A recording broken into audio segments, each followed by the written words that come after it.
And then he put his head on his forehead and he looked at the sky and said, Subhanallah, what a stern warning has been revealed tonight. The narrator of the hadith said, we were so worried and so scared.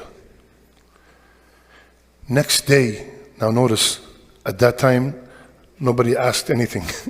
The next day, they said, Ya Rasulullah, what is that stern warning that was revealed yesterday? He said, by the one who's the soul of Muhammad in his hands, if someone dies fi sabilillah, then he came back and dies fi sabilillah, and he has a debt, he will not enter Jannah until the debt is paid.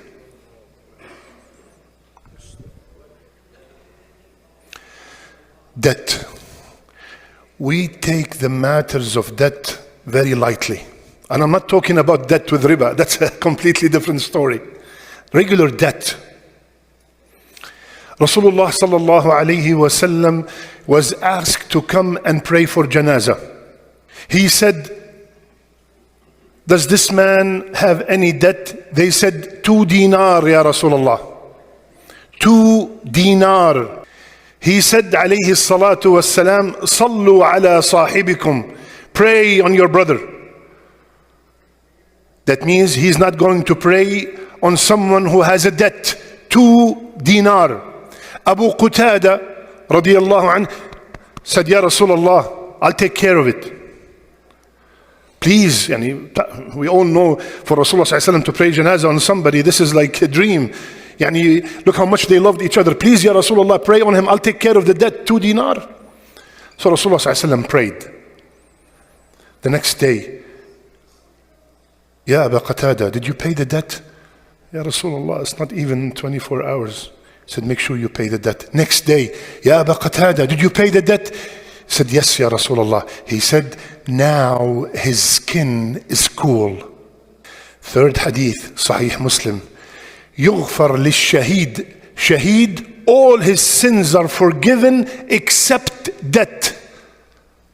All his sins are forgiven except debt. Now, ya akhwan, there's nothing wrong with borrowing money, as long as 2 conditions. Number 1, you're borrowing it for a halal cause.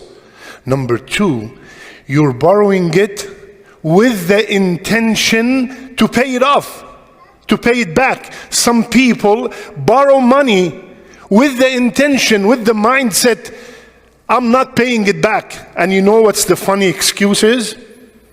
The guy is rich. Who told you if the person you borrowed money from is rich, that means he does not care about that $1,000 or $2,000 that you borrowed? So Rasulullah ﷺ said, whomsoever borrow money with the intention to pay it back, Allah will help him pay it back. Now let's come to the du'a. First narrated by Ali and the second by Mu'adh. There will be 2 du'as. One light and short, and the other one is a little bit long. The first one, a man came to Ali radiyallahu anhu and said, Ya Amir al-Mu'mineen, I made a contract with my master, he's a slave, to pay off my debt, but I cannot do it anymore. Can you help me? He said, I'm going to teach you what I heard from Rasulullah sallallahu alayhi wasallam, a du'a, whomsoever says it, even if have the mountain of Sir, it's a mountain in Yemen, huge mountain, even if the debt as big as the mountain of Sir, will taken care of. What is that du'a, Ya Ali? Allahumma akfini bihalalika an haramik wa aghnini bifadlika amman siwak. Ya Allah, suffice me with your halal instead of your haram, and make me need no one else other than you. Next dua, Mu'adh ibn Jabal radiyallahu anhu. He said, Rasulullah sallallahu alaihi wasallam told him, I'm going to teach you a dua, even if you have debt as big as the mountain of Uhud, will be taken care of. Allahumma malika al-mulk, tu'ti al-mulka man tasha'. وتنزع الملك ممن تشاء وتعز من تشاء وتذل من تشاء بيدك الخير إنك على كل شيء قدير. This is ayah number 26 from Ali Imran. Then the dua is going to come. رحمن الدنيا والآخرة ورحيمهما تعطيهما من تشاء وتمنع منهما من تشاء ارحمني برحمة تغنيني عن رحمة من سواك. Allahu Akbar. The first part is an ayah. The second part, Ya Allah, you are the Rahman of the dunya and the akhirah, and you are the Rahim of the dunya and the akhirah. You give the dunya and the akhirah to whomsoever you wish, and you withhold the dunya and the akhirah from whomsoever you wish. Ya Allah, grant me a mercy from you that will not make me seek it from anyone else. Did you notice something, brothers and sisters? In both dua, did you hear, Ya Allah, cover my debt? No, right? In both dua, Ya Allah, do not make me need anyone other than you. Why? Because debt is humiliating.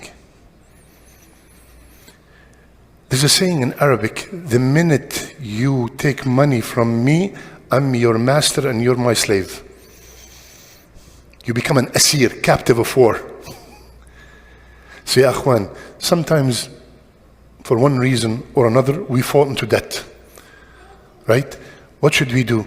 We make this dua. Does that mean I make this dua and I go to sleep? No. This dua is one of the tools to cover the debt. Beside my effort to pay the debt, I'm trying to get another job. I am working very hard. Maybe I'm doing overtime, and I'm making this dua to cover my debt. May Allah subhanahu wa ta'ala cover all our debts.